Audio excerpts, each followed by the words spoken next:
What's up, everyone? Welcome back to another podcast. Mark here. Um, Today I have a guest that I'll be honest to say, like we actually just met today, like face to face physically, but it's like that with most of the people that I have on. But I am grateful to have this guy on today.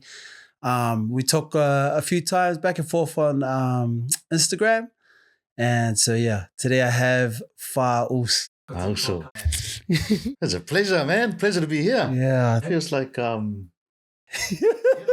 getting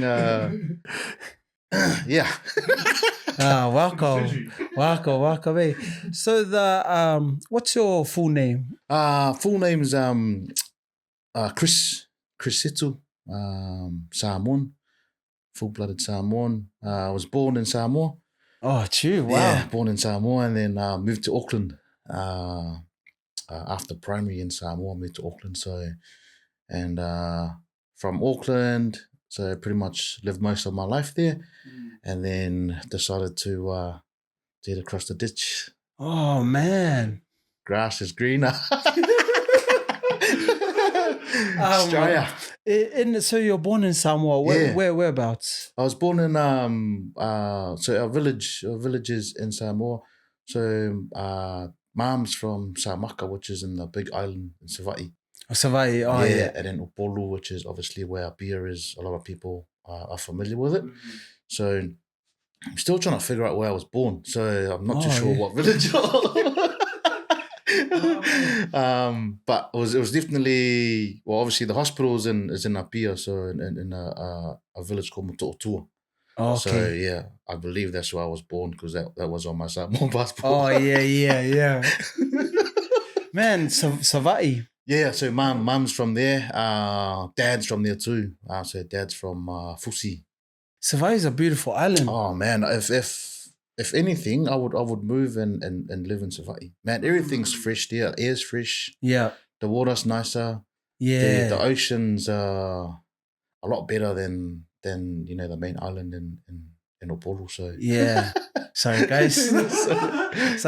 You heard it here from the man himself. That's it, mate. I love it over there, eh?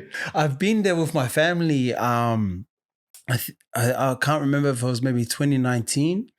And we were blessed to go over on the boat to Savaii. Yeah, we weren't there long enough though, I'd say. I wish I was there a bit longer because, man, you're right. Like there was a lot of beautiful things there. One of the things I did with my family is we swam with the turtles. The turtles. Oh. Yeah. Good spot, eh? Yeah. Like, and I was actually scared when I went to do it. Yeah, because I couldn't see them. Hey. Those turtles are different. They kick, eh? They kick. Yeah. When you hold them, they like, yeah. Oh.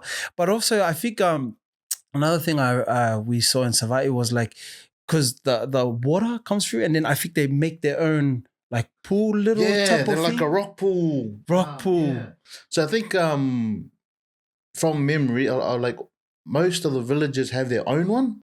Oh, okay. And it's all like freshwater, eh? Yeah, like from the ocean, pretty much. I'm sure. So I think most villages have their own rock pools. Yeah. Wow. So you're from a beautiful island, very very beautiful island. I feel like there's that Bigfoot thing as well there. There's a lot of touristy things. Touristy stuff. What do you call it? Tourist attractions, eh? Yeah. So there's obviously some ancient stories about how that foot got there. Yeah. Apparently one's in Samoa and then one's all in Fiji. And then there's blowholes. I didn't get to see that one, but I heard. Yeah. I didn't. Yeah, I think we did like this high tree thingy. Like Savaii is beautiful. Apparently it used to be a lot taller than how it is now. Oh wow, so true. Right up in the top of the trees. So wow, that's just me making it up. See, you just started. You love Savaii. Yeah, you love. I love the place. Nice. People, I think, I don't know. This is my my opinion. I think people are a lot nicer too. Yeah. So yeah, than the other islands. So yeah, it's a beautiful place. Like I said, I wish I spent more time there. Maybe next time. Maybe like next trip we do there. But Samoa is a beautiful place. Very very beautiful. It'll always be home for us. Yeah. for me and my siblings, and even my wife now, man, she loves it. She Yeah. any sort of chance she gets, it's like, oh, should we go to Samoa? So Oh, nice. for I think for a minute I was Fiji was my go-to. I loved Fiji. But then when I spoke to my wife, she was like, nah, Samoa's always been she was always a big destination for her. She loves spending time in Samoa. What nationality is your wife? She's European Māori. Oh man, Yeah. true. Yeah. So That's a big thing to say, that she loves Samoa, like that's the go-to. yeah, That's beautiful. I think in the way too, I think it's the way she gets treated by my family in Samoa. Because I'm so close with my aunties and uncles, cousins, and everything in Samoa. So because we obviously we were born there, so we sort of knew how everything worked in Samoa and how the culture is and stuff like that. So yeah, every time we go to Samoa, she gets well looked after, and she doesn't feel like it's not welcome. If that makes sense. Yeah. If anything, it makes her really, really comfortable. Hey, Yeah. and like feel like she's a part of the family. Yeah, she's. I think she's too comfortable now. Man, so a lot of your family are still back there, hey? Yeah, my all my aunties, my uncles, some of my cousins are still there. Younger cousins now. One's already left Samoa to continue his uni in Auckland. Oh yeah. One's in Fiji for studies, and then one's just entering NUS, which is National University of Samoa. So man, that's good. Wow. Yeah, and most of my cousins who our generation around the 35 mark now years old, I've moved away from Samoa. So we've obviously us here in Australia. Yeah. Obviously all their unis, they did all their unis back in Auckland. So some of them in Wellington, and so yeah. Man, that's pretty good. How many siblings do you have? I've got my older brother who's here, a sister in Blenheim, and then we got another. I have another older brother, but he's adopted out to my auntie and uncle, so he's living in Sydney, and then I've got a half brother. Oh yeah. Who's still in Auckland with mum and dad, and then a half brother and sister in Samoa. So mum and dad separated, at a young age, sort of thing. So. But we're all still pretty close. So yeah, all the siblings and our 2 mums and 2 dads. That's good though.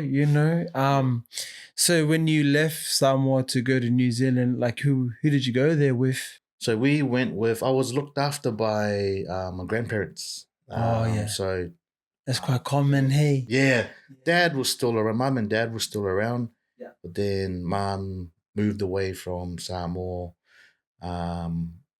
With my stepdad, and then we sort of followed, and because it was to my nan, rest in peace, to my nan, like how everyone is. So look, you're better off moving away, better future, stuff like that. So more opportunities overseas than obviously in Samoa. So it was a hard one, but we moved to Auckland. Yeah, Mum and Dad, stepdad moved to Auckland. Real dad still in Samoa though. So. Because you moved from Sa to Auckland. Whereabouts in Auckland? I was in Otara. Whoa! You were in Raiders. Oh wow! How many years did you stay in Otara for? Or throughout your teens and that? Did you go to school and all that? Yeah, I went to the toughest school in Auckland. It was, from third form all the way through to year 13. Yeah, year 13. So almost all the way, pretty much. Pretty much, yeah. So I pretty much did all that. Schooling at Tangaroa College. Did all my schooling there, and then I wasn't smart enough to get into uni, which was fine. I never wanted to go uni. Yeah, I'm the same. I think my last 3 years at school, I just went because my friends. So I sort of followed because my friends went. So that sucks, man. Mostly in first 15, so rugby back in Auckland at the time was pretty big. So And you probably did well because look where you went with it. Yeah, so did all that, did all the rugby and stuff, which is why I sort of hung around, like from 5th form till 7th form. So Yeah. I sort of hung around because of first 15 and stuff like that. So, but yeah, academically I wasn't the smartest. Yeah. So my subjects were Samoan. I always like excellent in Samoan, so I always had like good marks in Samoan because Oh, true. Yeah. fresh from Samoa. So, and then PE. PE, yeah. Well, I think a lot of us polys love PEA. Like we love that activity type of thingy. Hey, And so it was always the practical stuff that we're good at. But when it comes to theory, well, I'll just write my name and then I'll give it back to you. That's it. So, because the only reason why I was talking about the footy thing before and saying like you did really well is because of how you went to Sydney and did footy, and then you went to WA and did footy. Was that all because of you playing footy at high school? How did the footy space continue for you? Footy space. So obviously school, and then 1 year out of school. So my first year out of school, I was playing under 20s because they had a under 20s comp in Auckland. So out of school, and you went into the under 20s. Yeah. So I played under 20s. I think I played a couple of games, and then I was lucky enough to get picked up by Prims. And so a couple of games for Prims, and then I think in a way I was sort of looking for a way out of Auckland. Yeah. Which is why I was looking at going to Europe to play. Yeah, to play. But then I think because I was so close with mum and dad, I knew it was going to be hard. So I sort of pulled a handbrake on that and decided, just anywhere sort of in Australia or in Australia, which is obviously close enough to home. And then so played a season or so in Auckland, and then decided to move to Sydney. Yeah. So 6 months there. The footy wasn't too bad. Just wasn't a big fan of the weather and things like that. So went back home for about a month, and then I was shopping in or was going in between Melbourne and WA. So obviously trying to get away from home as far as I can, sort of thing. So didn't realize it was, going to be that far though. Yeah. So I knew it was far because my dad mentioned that it was going to be. It's obviously Western Australia is their own little country sort of thing. So and so it wasn't until I got to WA and I'm like, man, this is a long way away from home. Yeah. So from the footy space, because it sounds like you spent a good amount of your life time in there, when did you step into the creative space? Like when did that side of what you're doing now, when did that start for you? So when we had the Faust podcast. Oh, that's when it started. So that's when it sort of all kicked off for me. Yeah. Oh, true. Because we had obviously shout out to Yops, and then obviously the boys at the Pick Athletic Club. So we'd always do stuff together. Yeah. But it wasn't until we Shone brought it up, and Shone was like, "Oh, I've got an idea. Run with it and see how it goes." It's like, "What is it?" He goes, "Oh, I'm thinking of doing a podcast, but we'll name it the Faust Podcast." I'm just like, "I've never done one before." He goes, "Don't worry, there's 4 of us doing it, so we just got to find." So it was me, Tino, Shone, and then Yops. I knew Yops from back home because I played against and with him. Oh, okay. Auckland, before he went to the Hurricanes. Yeah. So and the other two, I played against Tino in WA because he played for one of the clubs over there. Oh, true. Probably the most hated club in Perth. He played for. And then because when I came to with all the more stuff that's happened, I knew some of the boys that already played at the club here at West. Larry's, Ed, Itty's, And so they were like, oh, just go to West. So which is I'm still at West now. So and that's where I met Sione. So Sione played for West. So obviously rugby circle, slowly. Oh, there, hey, wow. Dang, look at that. So your footy space got kind of brought you into the into the creative side of things where I knew nothing. I was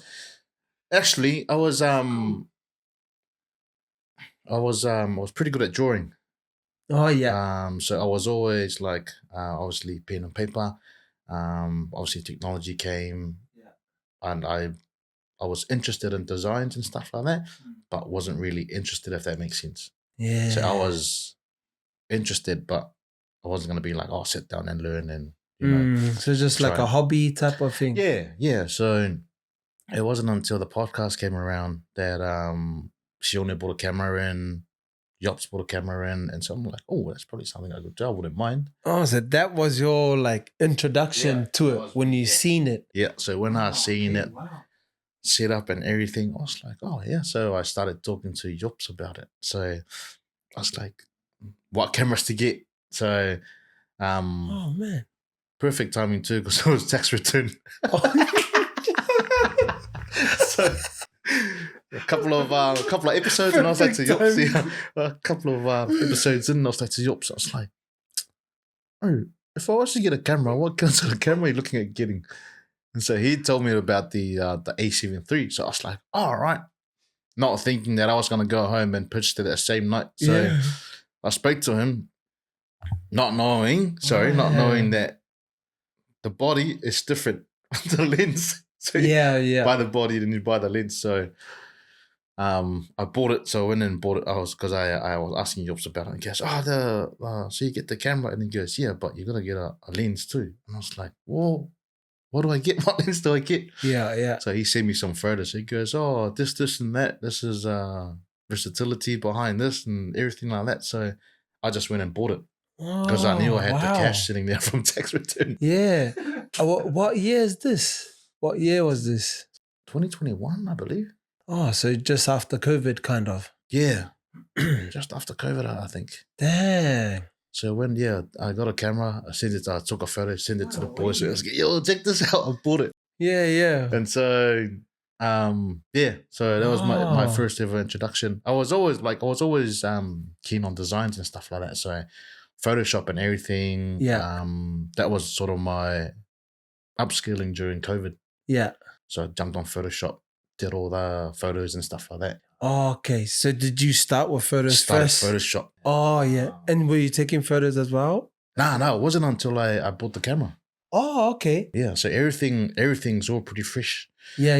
So I'd go out and do sports designs and stuff like that. So random rugby player or add filters and stuff like that, make it look nice and everything like that. So but yeah, it wasn't until I bought a camera that I was like. So you got the A7 III, and then what was the lens you got? The lens was a 24-70 2.8. Oh yeah. Which brand? Sony. Oh wow. Okay, that's a good combo to start with. Yeah, I was like thinking to myself, I was like, far out, I just went and spent heaps of money on this. I don't even know how to use it. Wow. So that's when it sort of kicked off for me. I started reaching out to the boys. I was like, oh, I don't even know where to start settings wise. I'm like, what does this do? What's 2.8? Do you know what's an ISO? Yeah. What's your shutter speed and stuff like that? Yeah. What boys were you reaching out to? There was it was more Yops and then obviously Sione and Tino, because Sione does a lot of content, or it does pretty much 99% of the Pick Athletic Club content. So okay, he had a A7 III, so I knew Sione's got one here and Tino's obviously got the same. So two boys got the same camera as me. Yeah, I think Yops was already on the S3 or something like that. So, oh, okay, yeah. Also, he's familiar with it, so yeah. I was just reaching out and said, "Hey, what's the shutter speed? Yeah, wow. What's this?" Yeah. So sort of kicked off from there, and Dang. Because recently, I think because I didn't realize that the Faus was the like all of you guys. I thought like Faus was just you. It is. Oh, it is. Yeah, so Oh, Faust okay. is just me. But the way we had the podcast set up was we'll use the Faust name, and then Oh yeah. sort of powered by Pick Litter Club, if that makes sense. Oh, okay. Bit the BIT. PAC. PAC, yeah. PAC. What's that? Who's that? Pack lift. It's just The gym or something? No, it's just a so it's a touring so they do a lot of like social tours and stuff like that overseas for rugby. Oh, okay. Just a few of the boys that have played rugby together for a very long time, sort of thing. So all forwards, obviously, which is why the name Pig. Oh man.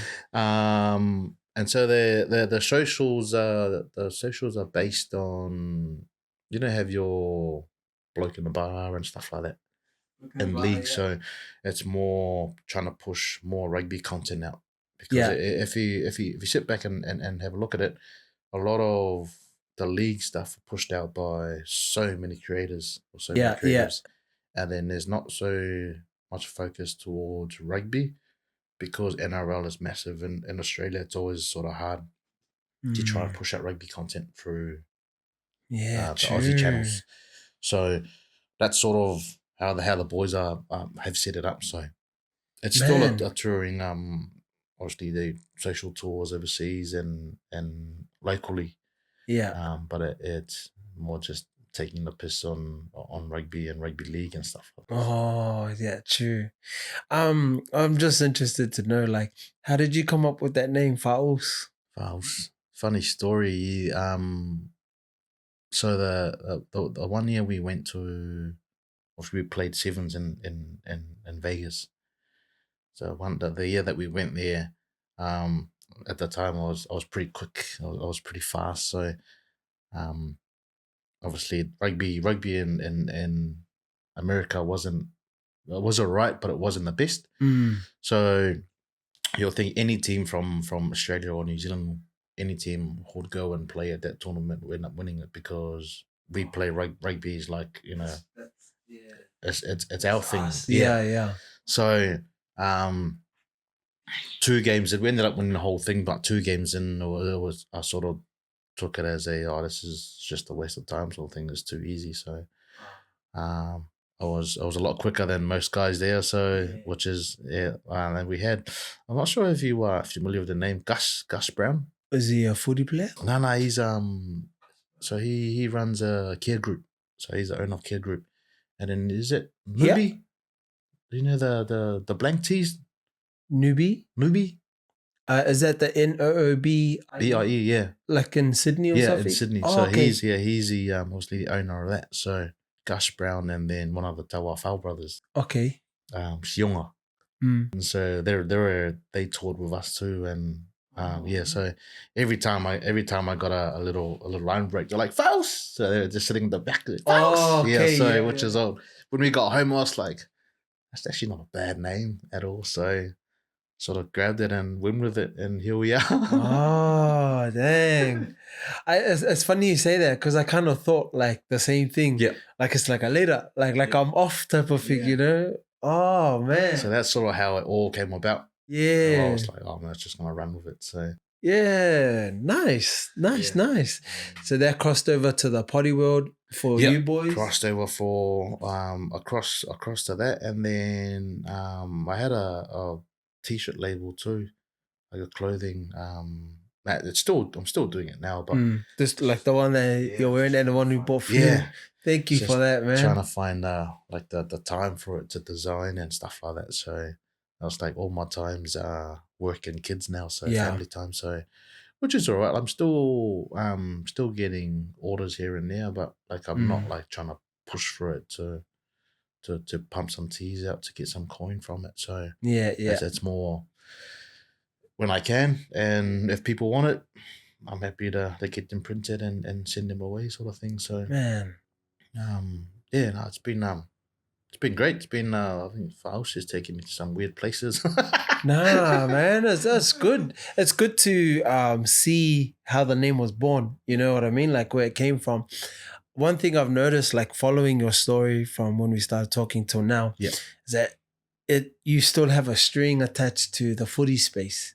Yeah. You know what I mean? Like it has something very sentimental to you in your life. You know what I mean? Because even recently, I think I noticed you properly when you did the Moana, like Moana and the Reds, like because like one thing for me, like when I follow people on socials, like I always try and look for the face, you know, so I know, oh, that's the dude behind the name, you know.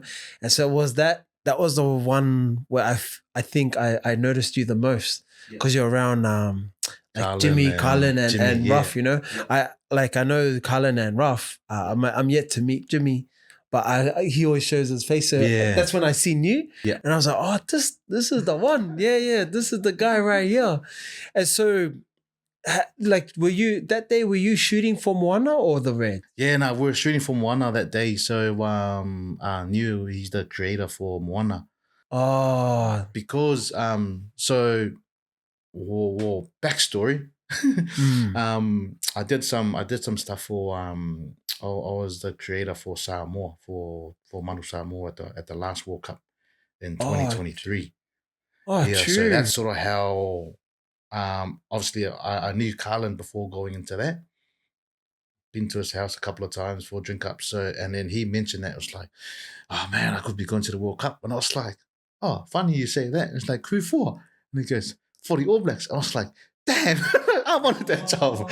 But I wasn't like, for me, it was like how I got obviously the gig was through Samoa, was through the head coach, through Seilala Mapusua, which is grateful for that guy, man. Like a lot of time for him, like all the time in the world for him. So, but how that whole thing came about was when I did some stuff in Samoa for Manu Samoa, Neil reached out because he wanted some footage and some photos for Moana Pacifica to post during that international period, because it goes Super Rugby and then you go obviously into that international period where you play international games.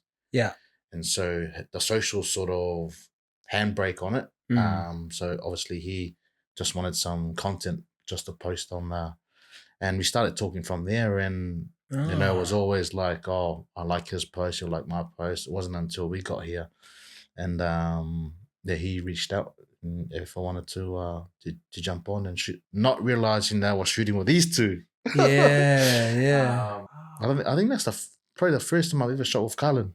And then Ruff, I'll always do like festivals like jamming and stuff like that. So we did jamming together. So I'll do some stuff with Ruff, but not Carlin. So this is the first time I've met him, was obviously at the Moana game. So when we got there, and I was like, bro, this is the dream team. Thinking just them two, because I'm like still pretty fresh in this whole content stuff. So like when we got there, like we clicked off straight away. Like it was like we've been working together for ages, and so that's how it all came about. Man, Moana, it was obviously at the World Cup, a lot of the boys who played for Samoa, obviously the coaches I knew from the World Cup. So every time I'd go see them here, it's always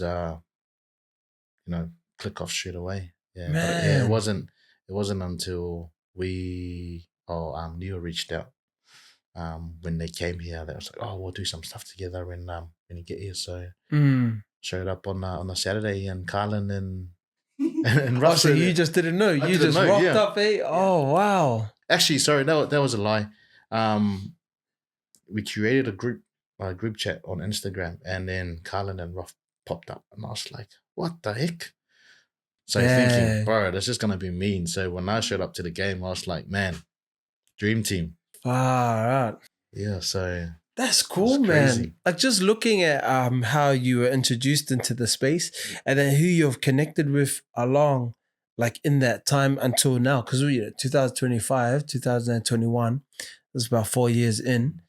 Man, in my opinion, you've done a lot, man. You know, like flying around like with Manu Samoa, like that itself, that's massive, man. I think that was the biggest thing for me, was probably, well, pretty high up there for me is that just being able to add value to Manu Samoa.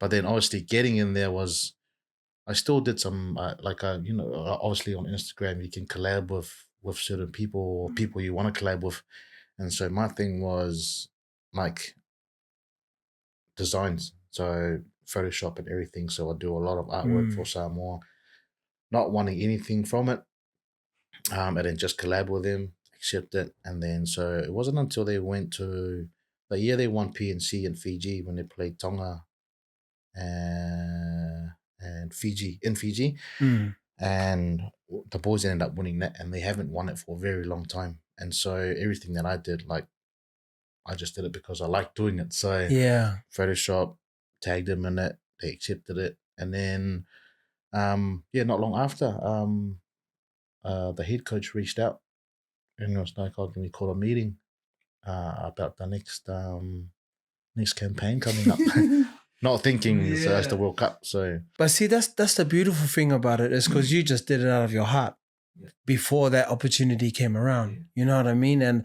But that's also the benefit of doing things sometimes, I believe, like just for the love of it. You know what I mean? Is that's you never know what's just around the corner for you. You know, you push out your stuff. You make sure that your stuff you're pushing out is, you know, good quality in your eyes, you know, because who knows who's watching. Like social media is powerful because the eyes that are on it, you don't know, right? You don't know who's actually seeing your stuff until you get hit up like that. And then, and that's it's always been me though. I never want anything for it. Like I don't want like stuff like that. I don't want money for it. If it comes, it comes. If it doesn't, I'm not bothered by it. Because then have a look at the opportunity that like a lot of creators, especially in the rugby world, so a lot of creators, you know, look forward to what I did. So you go to World Cup or you go pre-World Cup, you're in Samoa for 8 weeks, and then you go to France for another 8-9 weeks, depending on how well the team does. I think a lot of, especially like the sports creators, a lot of them are looking towards that. But then I feel like for me to get that was obviously back on my sort of work, if that makes sense. Do this, post it. Who cares if they don't like it? Because I was doing it for a few months before I even got picked up. Yeah. That's really good that you mentioned that. I'm following along with what you're saying, and I think that that's so true. You did the work prior, months beforehand, but not knowing that something will come around. Yeah, or not wanting anything for it too. Like you're just doing the work, right? Just putting it out there. If anything, would you say you're probably doing it as well so that you can make sure you're getting better? Like, were you trying to do it as well to level up? Yeah, absolutely. Yeah. So I'll do that, and then see how, like, my sort of way of thinking is, if I post it and there's only 2 likes to it, doesn't matter. I like it, so I don't care what anyone else thinks. So I'll do that, and then next couple of days I'll do another one. Oh yeah, that looks a lot better, and then just keep doing that. So obviously I'm not chasing anything for it, not chasing any likes for it. I just post it because I want to post it and I like it. If people don't like it, then that's on them. That's so good to hear, man, because you're right. I've had this conversation with a few people as well, where I feel like a lot of us get stuck in the mindset because, like, it's more of like seeing what someone else is doing, and then they think that there's not good enough to go on. You know what I mean? And then, or some of them, they might be like, oh man, that's actually good. So they naturally mark up their work against that work. Yeah, exactly. And then they all of a sudden make their decision to like, oh, I'm not going to post anything because I'm not going to match that person's stuff. In reality though, that person may not even know of you. Yeah. You know what I mean? Yeah. Like, you look up to them, but they may not even know of you. Yeah. So, you know, like, I believe that's not an excuse for yourself to hold your potential back because you can't match that, you know. That's a really, really good mindset that you have, where you just don't care. You just put it out there. And like, because our biggest judges ourselves, some of us, 100%, like we can always look at our own work and we see our own faults, our own mistakes, but that could also be a good thing. Because we see it, we then know what we need to do better on the next one. And then you do what you just said. Just the next one, be better, because you fixed that thing that you made a mistake on the last one, right? But you pushing it out there, it's like some type of confirmation, eh? Because it's out there, it's out there. If it's out there, it's out there. If people can roast you, who cares? Yeah. I was like, but I think you got to be strong too, in a sense where if you post it and everyone's like, man, that works crap. Who cares, man? Like, you're gonna have the good, you're gonna have the bad. Yeah. So it's more just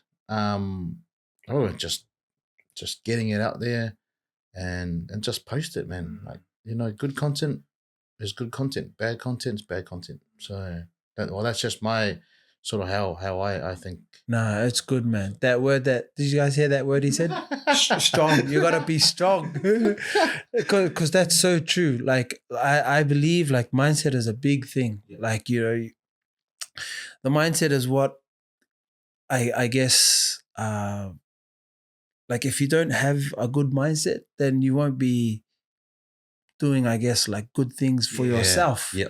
If you have a negative mindset, you're just going to be looking at things and life in a bad. You're just going to judge everything. Yeah. Yeah. And so I think it's so important to get it right in the head. But socials can do that to somebody. Hey, like that's the other side, the flip side to social media.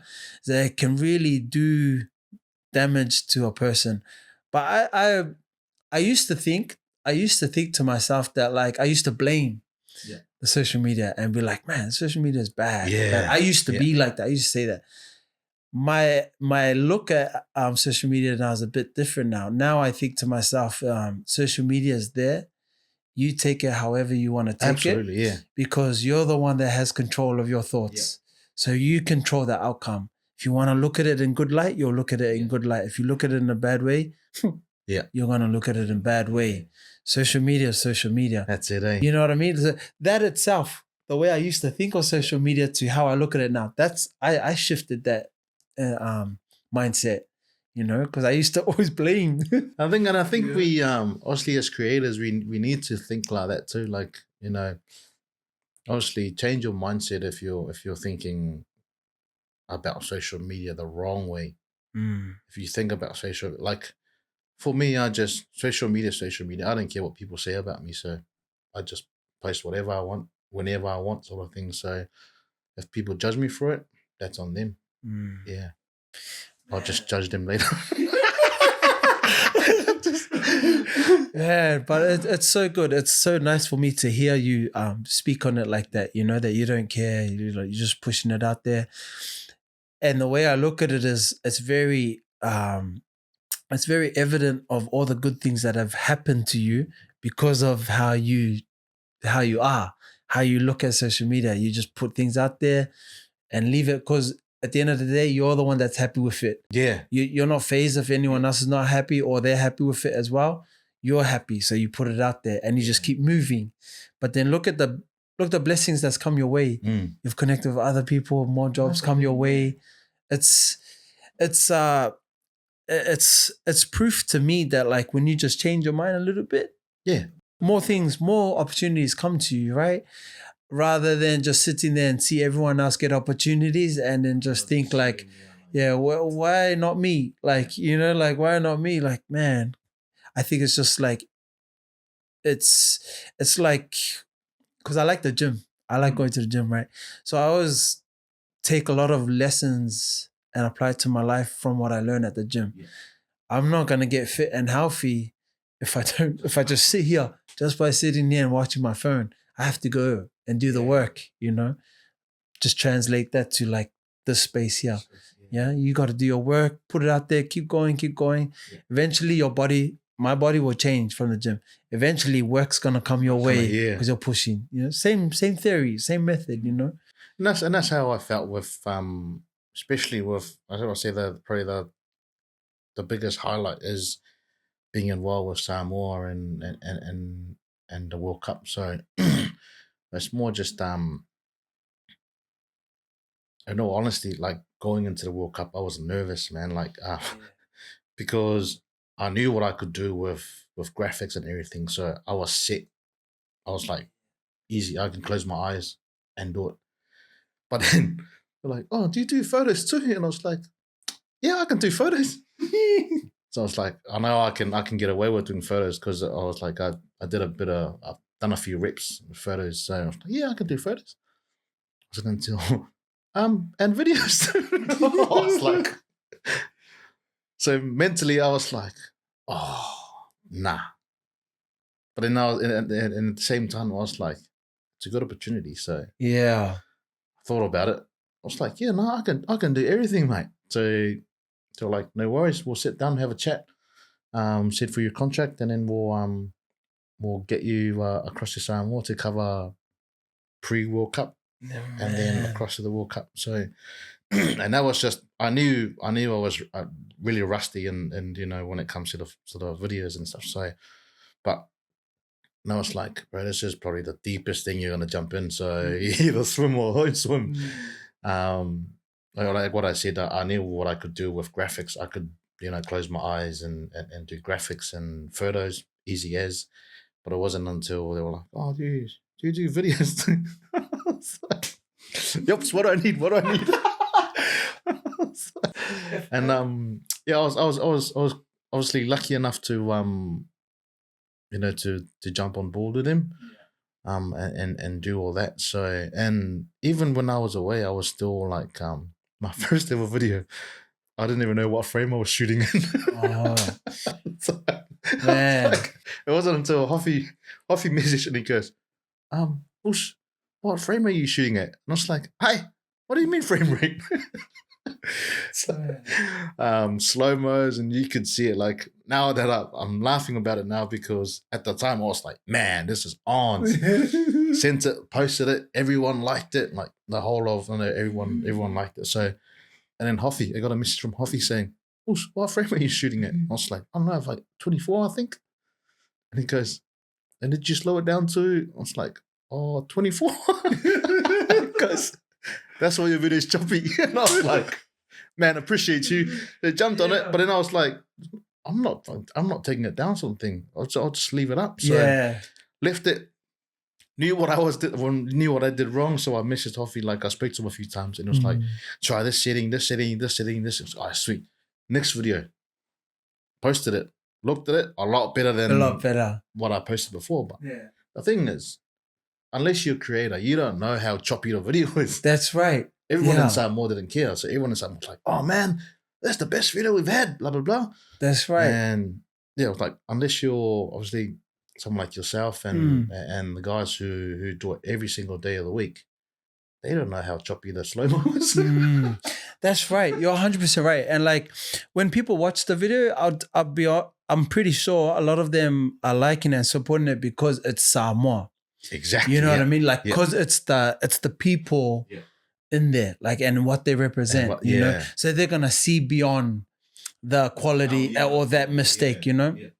But man, shout out to Hoffy. Like, he's good like that. He's good like that, where he reaches out and just help you fix something up.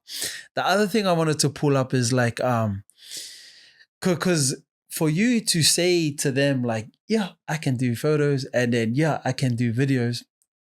That's a lot of us have been there. When we just go right into the deep end, right? But for my question for you is like, when you look back at your life, right? Like before the creative space, and if you just look at your life and your experience you've done, your experiences you've had in your life, have you had moments like that where you just go into the deep end and then you learn when you're in there? I think my whole life's been like that. Been like that. See? I think my whole life's been like that. It's all just, learn as you go. Yeah. Chucked in the deep end, either swim or sink. Take it, Take it.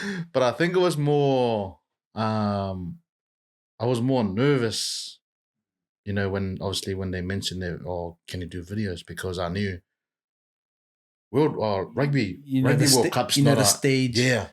it's a massive thing. So I was like, yeah, I can do it. I'll let them go. I knew like I got backing behind me. I got guys that I can reach out to Yeah. if I need anything. I don't think too. I was thinking, I was like, if I can't do it, I'll do all the footage, send it to someone else to edit it for me. And it wasn't until so the funny thing was when we were in Samoa, my first week in Samoa, I did that. I think I did like maybe 3 reels, and then after the first one, Hoffy reached out. Grateful for that fellow, man. Yeah. So the second one, I was like, oh, that's a lot better. Yeah. And then from there, I started playing with the settings. So I took a photo of it, sent it to Yops, and he goes, bro, I want to give you a hiding with your settings. So jump back on it, changed all my settings. The third video I did was clean. And I was like, man. And so from that week, the next week, we needed to introduce the theme for the World Cup. And I was like, man, I'm going to be so busy.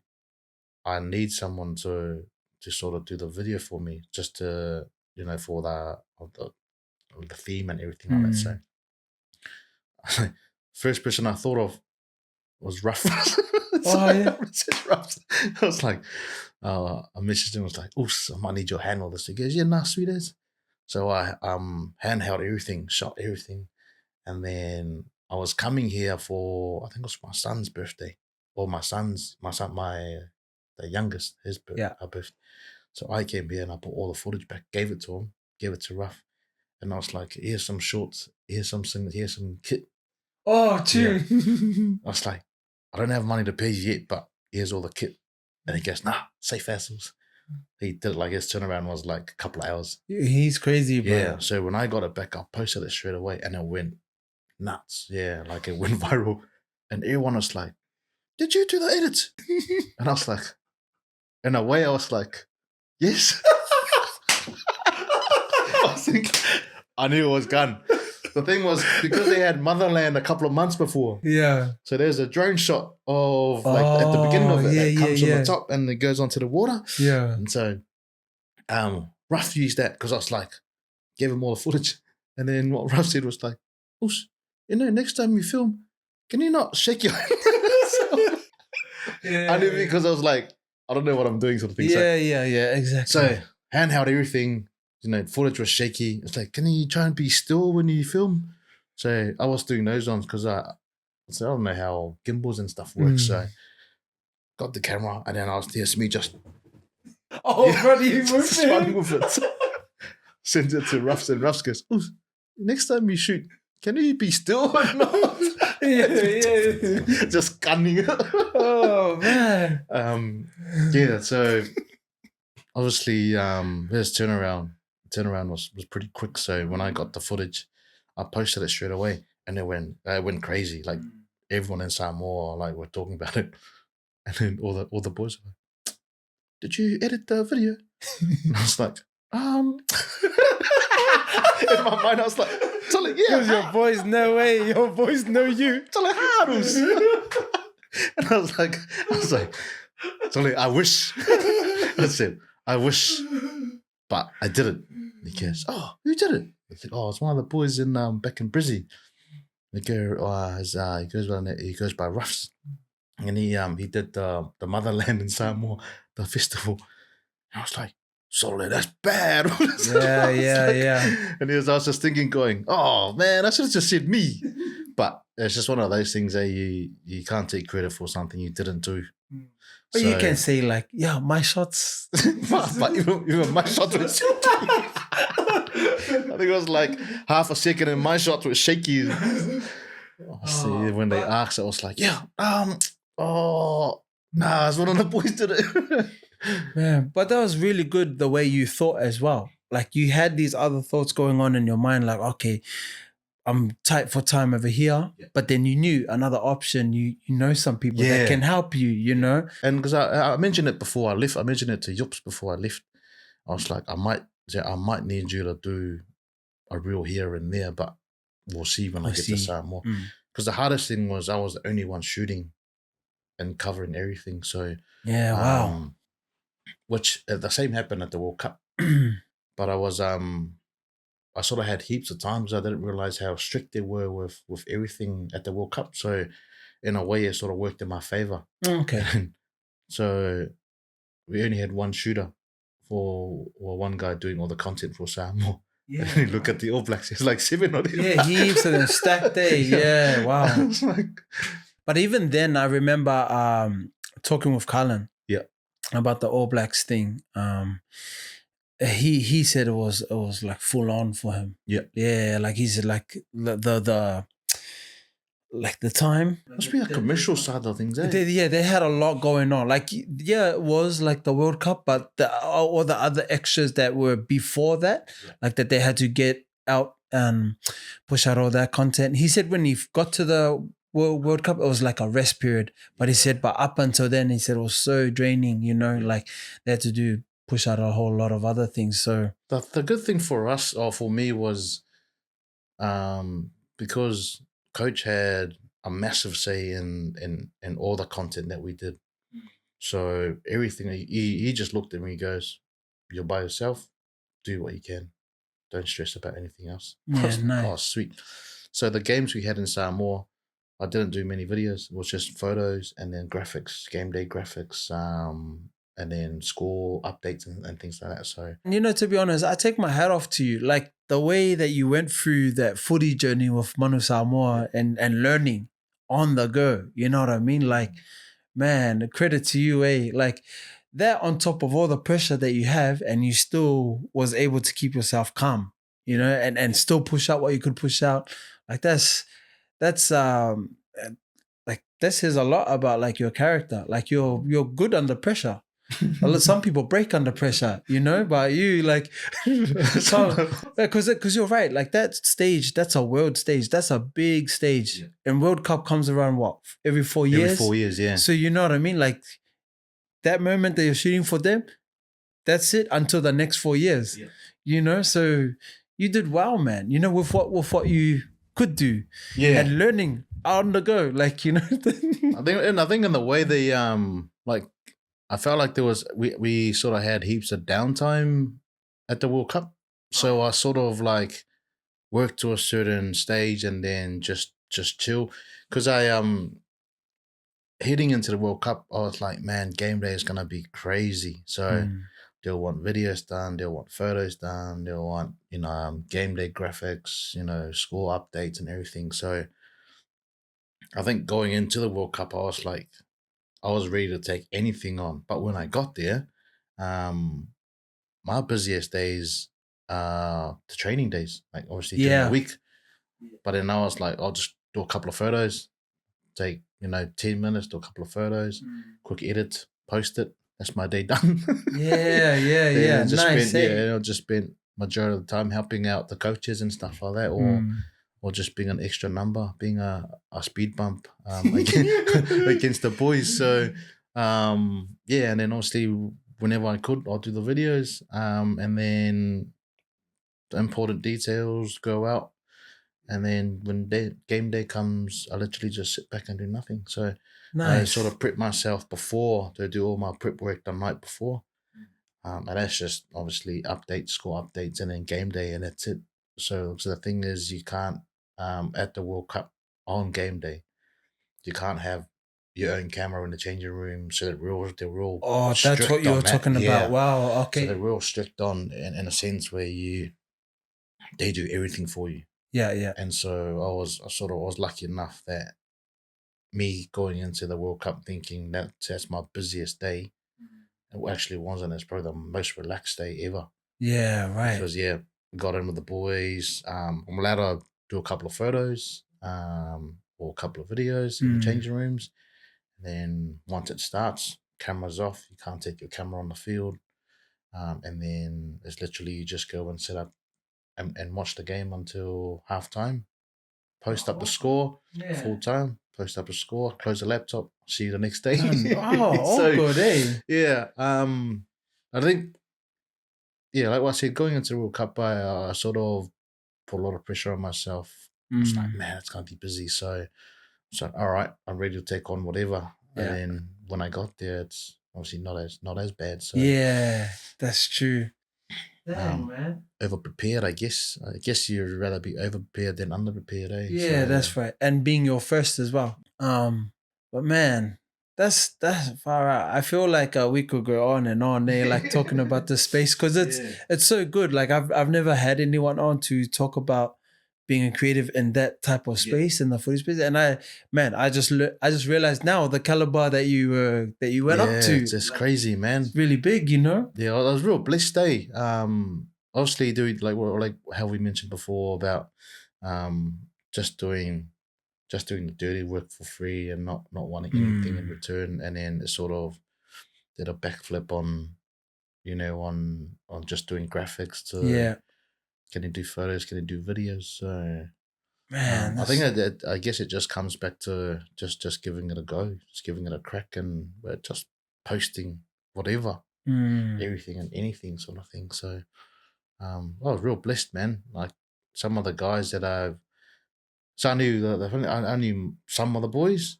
I knew most of them, and then obviously just a couple of boys that I haven't met before that I met on tour. We spent a lot of time in Samoa. I think we were about 6 to 8 weeks in Samoa. Nice. And then across to the World Cup, and that was massive too. So some of the boys that I played with, and played against were at the World Cup too for Samoa. So like it's like it's like we played for years. Yeah, like all of us played for years. So. It's full circle moments for you. Yeah. You know what I mean? I was like, I was never. That was never. I never thought I'd get the opportunity to do it. So, but when it came up, I was like, man, I can't say no to this. So. Yeah, that's so good, man. That's so good. Eh? Like, congratulations to you, man, on all like everything that you've been able to put your feet in. You know, like all the fields that you've touched and been able to bless with your creativity stuff and learning and growing for yourself as well. Eh? I think like just to kind of come on the back end now, like what's your, do you have any goals, any things that you kind of want to achieve and maybe level up and step into in the creative world? I think for yourself, I've spoken to my wife about this, is about like really, because I've been just going like just dipping, not really, not really diving into the creative world. It's just been dipping sort of thing where I feel like I've owned a camera for about 4 years now. Yeah. And I'm still like just dipping into it. So, true. So I feel like I'm not really, but then obviously with everything that comes with it is obviously you obviously need to get the reps in and do all that. But then it's obviously finding time too with work and family. So I'll definitely I probably want to do more. I feel like I need to shoot more, but mentally I'm like, I can shoot now. I know I can shoot now. It's the editing that gets me. True. Yeah. So I feel like I can go out and I can shoot anything and everything sort of thing, but it's more finding the ideas. Like I take my hat off to you guys, like yourself, Carlin, Ruff, and I said it to Hux yesterday, and I was like, man, I don't know how those boys can come up with different ideas every edit. Oh yeah. Like I understand they've done it for a while, and I think that's the scary thing for me is if I do it for a long time, like where would I find the ideas? Like how do all right, this is what's coming up next. How are you going to organize your shoot? How are you going to organize your edit sort of thing? So yeah. Stuff like that where I'm like, true. that's why I always tell myself, man, I'm still pretty new to the game. So even though like I feel like I've been it for a while. Yeah. Like anything else, like, you've got to start somewhere. Yeah. So for me, it's more just getting out there, shooting more and just goals wise, it's probably the first time I want to say it. I probably don't have any goals because I just go out and shoot whatever I want. Yeah, that's it. Yeah. But look, if the opportunity comes to do other things, I'm happy to jump in. Yeah, nice. Head first. Yeah. legs up. So same method, same pattern. that's me. So yeah, like what you said before, I feel like it's I feel like pressure moment is sort of where I thrive. So Yeah. that's how I think. Because I sort of if I plan something and go sit back and do it, I spend heaps of time just thinking about it. But if I go and like, all right, chuck me in the deep end, just go do it. Man, Yeah. I like that what you said. um, I'm the same like you. I love pressure. I embrace pressure. That's how I learn at my best. Yeah. Is when I'm under pressure. Yeah. Yeah, it's I don't know any other way that I would learn like faster and be more focused than being under pressure. So there's been many times where I've went and done weddings. I'll give you an example. So last year was my year of collaboration. I collabed with all the creators as the ones that I like reached out to, Carlin, Ruff, Mike Mika, and I know that they all have different ways of shooting. They all do. They have different ways of shooting log as well. Like, so when I'm there learning from them, I'm just like a student. I just listen and like take what I need. I don't take all of it because sometimes maybe what I'm using, I feel it's still good for me. Yes, yeah, absolutely. But sometimes there's something that they do that's much more faster and more quicker than my way. I'm gonna take that and apply, right? And so that's worked in my favor because of being like that. And so I'm like, oh, I take it and I learn. But I love pressure. Like to relate to what you're saying, I'm very, very similar with you. As for like the editing side, for a lot of us, when we get our ideas, that's the reason why we follow a lot of other creatives to get ideas from them. Because we'll get ideas from them, and then when something happens, like if there's a work that we got to edit, most of us like to look back at that idea, but we spin it, and put it for ours. Yeah, make it your. That's the beauty of being a creative. It's like we can always watch someone's idea or see what they do with that, and then we can recreate it in our space. I've heard it before from a lot of people, but where I've been told where nothing's really original anymore. Yeah, like there's people will take ideas from other people, and we put our own flavor on it, And so the editing side for me is like it's very, very time consuming. It takes a lot of time. But I think it's just like when you start doing it, you're eventually gonna start learning shortcuts and quicker ways to do certain things a bit faster, and then your time starts dropping down. Yeah. But man, I'm like keen to see you. I honestly feel like it won't take you long to pick up the editing space and find your own feet in it. That's what I feel like. Given the way that you are, when I look at your pattern on how you take jobs and do what you do. I feel you're gonna take that and you'll do the same thing with editing. I feel like for myself, I don't really I know if I do like let's say a minute or two clip, it'll take me ages. It'll take me ages to do. So I feel like my sort of thing is short with like micro content. Yeah. And I feel like I'm better at that because I know I can do it. Even though it might seem longer, might seem like half an hour long, but for me, half an hour is quick, man. Yeah, so that's true. Yeah, that's true. So yeah, I feel like for myself, it's editing wise, I can't sit there and do a whole long one. Like a long got one, you. time consuming one. So because like I get to a stage where I can't be bothered, close the laptop, walk off.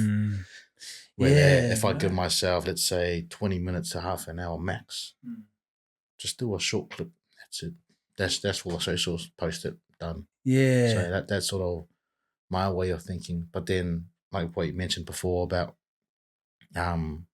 following other creators, finding the idea from there, and then you put your own twist to it. Yeah. And then that changes your way of editing too. So I guess you come back to the mindset of things. Yeah. Where your mindset comes in. And your one is good too because that's the other side as well, is like also realizing and understanding what you actually are happy to do. Yeah. So you've found your thing, like you actually enjoy it and you like doing the reels, Yeah. you know, and that window, that 20 to 30 minute block is, you feel that's enough for you. Yeah. So that's a, you know, if that's where you feel comfortable with, man, I encourage you to just stick with that. Yeah. Yeah, because I think like anything else, the longer stuff will naturally come when you feel you're ready to You're go ready there. to go to, You know, yeah. but for now you're comfortable Yeah. there. So I encourage you to stay there. Because you'll know when you feel like okay, I need to level up now, then you'll come there. Yeah. So that's the other good thing too, is try and recognize and understand where you're most happy with, because you don't have to go and just slap into a whole just do a docker, whole eh? doc- Like, yeah, nah, exactly, you could definitely stick, because I know a few that would rather and prefer doing short reels too. And you know, as long as it keeps your mind and your keeps you growing still in the editing space, doing those shorter ones, it's still working. It's still working, you know, yeah. rather than just staying back from the whole thing all together. Hey, so Absolutely. man, this has been a mad chat, eh? Like I said before, man, I feel like we could go on and on and on, but I just want to say thank you for coming through and like having this chat with me on your creative journey. Yeah. And just seeing how it's tied in with like the one thing that you loved before the creative space was like footy. You know, you really enjoyed it. It sounded like, and you loved it, and then now you've been able to merge the two things together and still be in the same space, but this time creating the memory, filming the stuff, you know. I'd rather be on this side than the other side, eh? But, Nah, thanks for having me on. Man, appreciate it. Like I was saying, this is the first podcast I've jumped on since our one. But obviously, because we hosted our one, so it's just us talking smack. Now you're a guest. This is a guest now. So when I told my wife, it was like, "Oh, I'm going on a podcast on Sunday." He goes, "Whose podcast?" It's like, "Nah, it's just a creative podcast. You don't know anything about." Man, I'm happy to be here. Thanks for the opportunity. Appreciate it. Thank you so much for coming. Man, I actually can't wait to jump back on, later on down the track. Yeah. We'll run back another one. I want to see what. For sure, man. Where this whole creative thing takes me. Yeah. It's funny. Funny you say that, because, World Rugby reached out about doing the Women's World Cup this year. Oh wow. But it might not work out with our plans as a family, so it'll be good because it's in Europe. It'll be good, but I think I think it's just the timing wise is. But then, the Rugby World Cup men's one's not far along too, so who knows? Might be doing Tonga or something. I'll be doing like Cook Islands or something. Nah, once again, thank you. Thank you so much for coming. Like, this was a really, really good chat and really insightful as well. I appreciate like a lot of the things that we talked about as well.